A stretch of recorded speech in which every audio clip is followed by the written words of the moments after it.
আমরা অনেক দামি, কিন্তু আমরা আমাদের দাম বুঝি না। ইমানদার কত দামি? ইমানদারের অভিভাবক হলেন আল্লাহ। ইমানদার অভিভাবককে বলেন। আর শয়তানের অভিভাবক হলো কাফের মুশরিক বদ্দিন বেদিন, তাদের অভিভাবক হলো শয়তান। কোরআন শরীফের আয়াত, আল্লাহু ওয়ালিয়ুল্লাযীনা আমানু, ইমানদারের অভিভাবক হলেন আল্লাহ। আর কাফের মুশরিক তাদের অভিভাবক হলো শয়তান। ওয়াল্লাযীনা কাফারু আউলিয়াউহুমুত তাগুত। এই জন্য আমাদেরকে আল্লাহ তাআলা বড় নেয়ামত দান করছেন। পৃথিবীর মধ্যে সবচাইতে বড় নেয়ামত কি বলেন? এই পৃথিবীর মধ্যে সবচাইতে বড় নেয়ামত ঈমান। বলেন, পৃথিবীর মধ্যে সবচাইতে বড় নেয়ামত কি? ঈমান। যে লোকটা সামান্যটুকু ঈমান নিয়ে দুনিয়ার থেকে যাবে, আল্লাহ তাআলা এই দুনিয়ার মতো 10 দুনিয়া বরাবর তাকে একটা জান্নাত দান করবেন। পৃথিবীর মধ্যে সবচাইতে বড় নেয়ামত কি বলেন? ঈমান। আমাদের ঈমান আছে না নাই?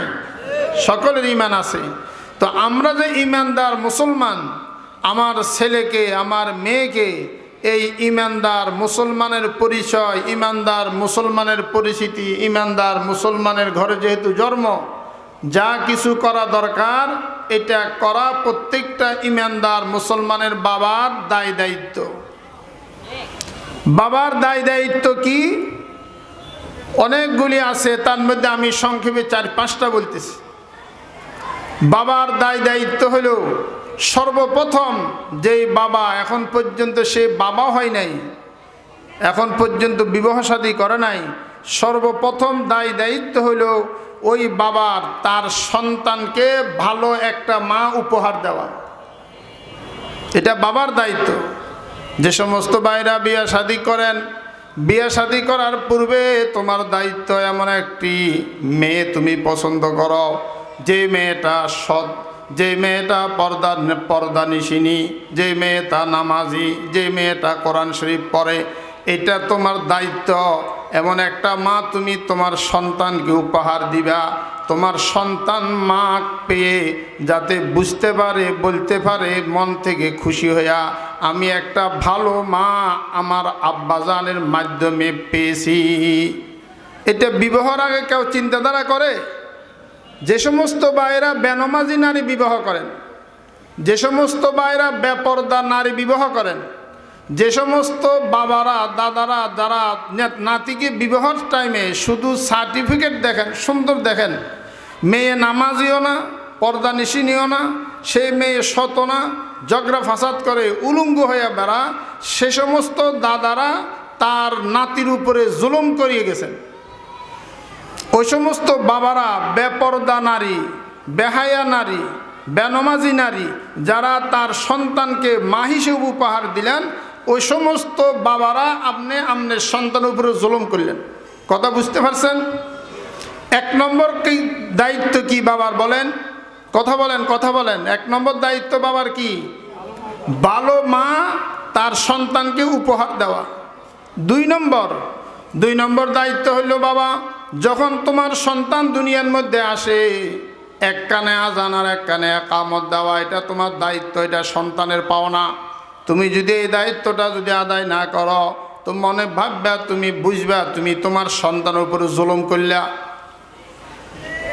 3 নম্বর দায়িত্ব হলো সপ্তম দিন যখন হয়, তুমি তোমার সন্তানের মাথার চুলগুলি তুমি ফেলিয়ে দাও। সেই চুল অনুযায়ী যদি তুমি তৌফিক হয় স্বর্ণ অথবা রূপা অথবা কিছু টাকা পয়সা তুমি সদকা করো। সেই দিন বড় দায়িত্ব হলো, তুমি যে তোমার সন্তানের নাম নির্বাচন করিবা, এটা সন্তানের পাওনা।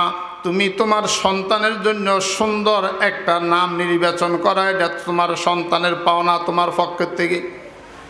এমন নাম নির্বাচন করলেন যে নামের কোনো অর্থ নাই, এমন নাম নির্বাচন করলেন যেই নামের অর্থ ভুল। হাসরের ময়দানে ফেরেশতারা এই নাম দিয়ে আপনার সন্তানকে ডাকবে। হযরত ওমর ফারুক রাদিয়াল্লাহু তাআলা আনহুর কাছে বিচার আসছেন, আমার বাবা আমার সন্তান আমার উপর জুলুম করে। তো উনি বিচারে বসছেন। বিচারে যখন বসলেন, তোমার সন্তানের কি নাম রাখছো? যেই নাম রাখছে এই নামের কোনো অর্থ নাই। তো হযরত ওমর ফারুক রাদিয়াল্লাহু তাআলা বললেন, তুমি তো বাপ হইয়া সর্বপ্রথম তোমার ছেলের উপরে জুলুম করছো। তুমি তোমার ছেলের একটা সুন্দর নাম রাখো নাই। তুমি বাপ হইয়া ছেলের উপরে জুলুম করছো। আজকে তুমি বড় হয়েছে, এই জন্য ছেলে তোমার উপরে জুলুম করছে। এই জন্য বাবা ৩ নম্বর দায়িত্ব কি বাবা মার বলেন? সুন্দর একটা নাম রাখা। ৪র্থ নম্বর, যখন সন্তান বড় হবে সন্তানকে কোরআন শরীফ শিক্ষা দেওয়া। এটা হলো বাবা মার, কথা বলেন, বাবা মার দায়িত্ব। যেই বাবা তার সন্তানকে সহি শুদ্ধ কোরআন শরীফ শিখাইল না, নামাজ শিখাইল না, দিনদারি শিখাইল না, সেই বাবা তার সন্তানের উপরে কি করলো? জুলুম করল। এই জন্য আমার মা বোন, আমার ভাইরা যারা আমরা এখানের মধ্যে আছি, আপনি স্কুলে পড়ান, কলেজে পড়ান, যেখানে ইচ্ছে সেখানে পড়ান। ছেলেকে ইঞ্জিনিয়ার বানান, ডাক্তার বানান, বিজ্ঞানী বানান, আপত্তি নাই। সর্বপ্রথম ছেলের মুখ থেকে আপনি উচ্চারণ করাইবেন আল্লাহু আকবার কাবীরা, আলহামদুলিল্লাহ হামদান কাসীরা, ওয়া সুবহানাল্লাহি বুকরাতাও ওয়া আসীলা। এটা আমাদের নবীর সর্বপ্রথম কালাম ছিল। এটা নবীজি মুখ থেকে উচ্চারণ করছে। আপনার ছেলেকে আপনি আল্লাহ শিখান, সুবহান আল্লাহ শিখান, আলহামদুলিল্লাহ শিখান, লা ইলাহা ইল্লাল্লাহ শিখান, আসসালামু আলাইকুম ওয়া রাহমাতুল্লাহ মুখ থেকে উচ্চারণ করবে, হাত দিয়ে না। হাতে কোনো সালাম নাই। এই জন্য সর্বপ্রথম আপনি আপনার সন্তানকে সহি শুদ্ধ কোরআন শরীফ শিক্ষা দেওয়া, এটা মা বাবার কাছ থেকে কার পাওনা বলেন? সন্তানের পাওনা। এই জন্য আমরা যারা মা বাপ এখানের মধ্যে আছি, আমার পর্দানিশিনী মা যারা ঘরের মধ্যে বসে আছেন, ওয়াজ শোনার জন্য আছেন, এটা আপনার সন্তানের পাওনা আপনার কাছ থেকে।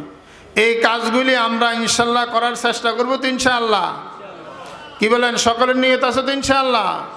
আমার মা বোন যারা পর্দার মধ্যে বসে আছেন, 4টা আমল করিয়া দুনিয়া থেকে যাওয়ার চেষ্টা করবেন। 4টা আমল, 4টা আমল সহজ, 4টা আমল সহজ। যেই নারী 4টা আমল করিয়া ইহকাল ত্যাগ করবে, যেই নারী 4টা আমল করিয়া মারা যাবে, যেই নারী 4টা আমল করিয়া কবরে যাবে, এই 4টা আমলের বরকতে ওই কবরটা নারীর জন্য জান্নাতের বাগান হবে। সুবহানাল্লাহ। এই 4টা আমল করি কোনো মা যদি দুনিয়ায় ত্যাগ করে, ইহকাল ত্যাগ করে, আল্লাহর নবী বলেন ওই নারীর জন্য জান্নাতের 8টা দরজা খোলা হবে। বলেন সুবহানাল্লাহ। 1 নম্বর হলো সময় মতো নামাজ পড়া। এটা পুরুষের উপরে ফরজ, নারীদের উপরে ফরজ। ওয়াজের মধ্যে 2টো কথা বলি, এটা সবসময় স্লোগান দিবেন, এটা নিজের জেহেনে রাখবেন। আমি যতদিন বেঁচে থাকি, আল্লাহ আমাকে সুস্থ রাখে,